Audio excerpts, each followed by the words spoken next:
విశాఖ జిల్లాలో భారీ వర్షాలు కురుస్తూ ఉన్నాయి. కొన్ని ప్రాంతాల్లో కుండపోత వర్షం పడుతూ ఉంది. దీంతో చెరువులన్నీ కూడా నిండిపోతూ ఉన్నాయి. జాతీయ రహదారిపైకి నీళ్లు చేరుతూ ఉన్నాయి.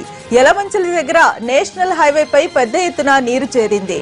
వాహనాల రాకపోకలకు అంతరాయం ఏర్పడుతూ ఉంది. విశాఖ జిల్లాలో కూడా తాజా సమాచారాన్ని మా ప్రతినిధి రవిచంద్రన్ అడిగి మనం ఇప్పుడు తెలుసుకుందాం.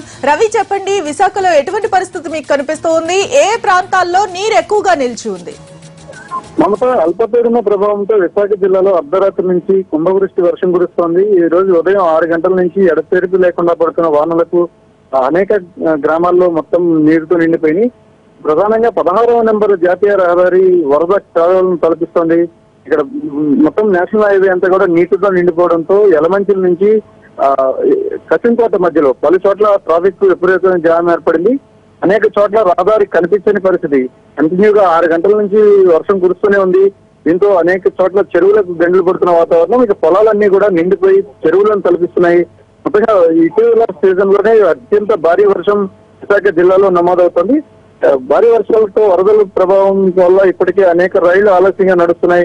రామేశ్వరం భువనేశ్వర్ ఎక్స్ప్రెస్ తో పాటు రత్నాచల్ ఏపీ ఎక్స్ప్రెస్ కూడా ఆలస్యంగా ప్రయాణిస్తున్నాయి. ఇక నేషనల్ హైవే మీద అయితే వాహనాల రాకపోకలకు తీవ్ర ఇబ్బందులు ఎదురవుతున్నాయి. చాలా చోట్ల మోకాళ్ళ లోతు నీరు రహదారి మీద ప్రవహిస్తున్న వాతావరణం అయితే మనకి ఇక్కడ కనిపిస్తోంది. మరో 24 గంటల పాటు భారీ నుంచి అతి భారీ వర్షాలు నమోదవుతాయని వాతావరణ శాఖ హెచ్చరిస్తున్న నేపథ్యంలో వరదల ఉధృతి మరింత పెరిగే అవకాశం కనిపిస్తోంది. మమత, రవిచంద్ర, మరి కలెక్టర్ ఏమైనా ఆదేశాలు జారీ చేయడం జరిగిందా? రోడ్డు కూడా చాలా తీవ్రమైన పరిస్థితి కనిపిస్తూ ఉంది. వెళ్ళడానికి కూడా చాలా ఇబ్బందికరంగా ఉంది. ఎటువంటి ఆదేశాలు అమలు చేస్తూ ఉన్నారు విశాఖ జిల్లాలో? విశాఖ జిల్లాలో గడిచిన 4 రోజులుగా విస్తారంగా వర్షాలు పడుతున్నాయి. కానీ ఇంత పెద్ద ఎత్తున వర్షాలు పడటం అయితే ఈ సీజన్ లో ఇదే మొదటిసారి.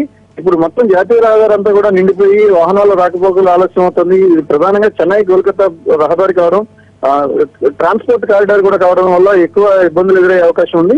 అనేక గ్రామాల్లో ఇప్పటికే వరద నీరు చేరిన వాతావరణం. ఇప్పుడు జిల్లా యంత్రాంగం కూడా ఇప్పుడిప్పుడే స్పందిస్తోంది. మొత్తంగా చెరువులన్నీ కూడా కట్టలు దిగిపోయే వాతావరణం ఉంది. కాబట్టి ముందస్తుగా ప్రజలను అప్రమత్తం చేస్తున్నారు. ఇప్పటికే వరాహ నది అలాగే శారదా నది పరివాహక ప్రాంతాల్లో ఉన్న ప్రజలను రెవెన్యూ యంత్రాంగం అప్రమత్తం చేసింది. మరోవైపు నేషనల్ హైవే మీద చుట్టుపక్కల ఉన్న ఏవైతే గ్రామాలు ఉంటాయో గ్రామాల ప్రజలను కూడా సురక్షితంగా ఉండమని అధికారులు సూచిస్తున్నారు. Mamata. Right Ravichandra, thank you.